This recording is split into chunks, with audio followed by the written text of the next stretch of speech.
বিশেষ করে যারা পলিটিক্যাল অ্যাক্টিভিস্ট আছেন তাদেরকে আমি অনুরোধ করব যে আপনি ভিন্ন মত থাকতে পারে, আপনি ভিন্ন দলকে সাপোর্ট করতে পারেন, আপনার ভিন্ন আইডিওলজি থাকতে পারে, আপনার সাথে অন্যজনের ভিন্ন মত হতে পারে, আপনি তার সাথে কনস্ট্রাকটিভ ওয়েতে ভিন্ন মতটা প্রকাশ করতে পারেন।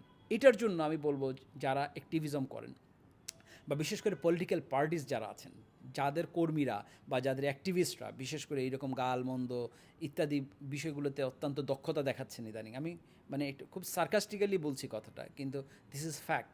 আমি তাদেরকে বলবো একটু বিনীতভাবে, বিশেষ করে পলিটিক্যাল পার্টিসগুলোকে, যে আপনারা আপনাদের কর্মীদেরকে, আপনাদের অ্যাক্টিভিস্টদেরকে একটু এটিকেটসগুলো ট্রেনিং দেন, যে আপনি ভিন্নমত প্রকাশ করবেন, বাট এটা কীভাবে কনস্ট্রাকটিভভাবে করা যায়, গঠনমূলকভাবে করা যায়, সেটার আপনারা একটু ট্রেনিং করান।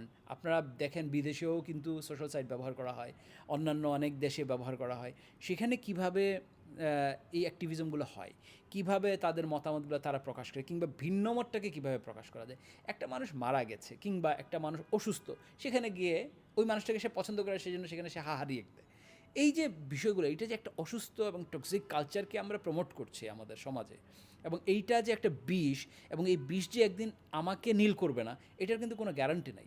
সো আপনি আজকে হয়তো আপনার কাছে খুব ভালো লাগছে যে আপনার পক্ষে হয়তো একটা অ্যাক্টিভিজম যাচ্ছে, আপনার পক্ষে একটা গালাগালি যাচ্ছে, আপনার পক্ষে হয়তো একটা হাহা রিয়েক্ট যাচ্ছে, এবং এটাতে আপনি খুব আনন্দ পাচ্ছেন, বা আপনি আপনার ডোপামিন রিলিজ হচ্ছে এটাতে। দয়া করে এটা করবেন না, কারণ আজকে যেই জিনিসটা আপনি করছেন, যেই জিনিসটা করে আপনি আজকে আনন্দ পাচ্ছেন, সেই জিনিসটা একদিন আপনার কাছে ফেরত আসবে, এবং যে বিষটা আপনি আজকে ছড়িয়ে দিতে চাচ্ছেন, সেই বিষ একদিন আপনাকেও নীল করবে। সো এই জায়গায় আমি মানে আমি খুবই ক্রিটিক এই জায়গায়, এবং আমি বলবো যে আপনারা সবাই একটু কাইন্ডলি একটু গঠনমূলক হন এই জায়গায়, এবং আপনারা ভিন্নমত থাকুক, আপনাদের আপনাদের সেটা গঠনমূলকভাবে আপনারা আপনাদের সেই ভিন্নমতটাকে প্রকাশ করেন, কোনো অসুবিধা নেই।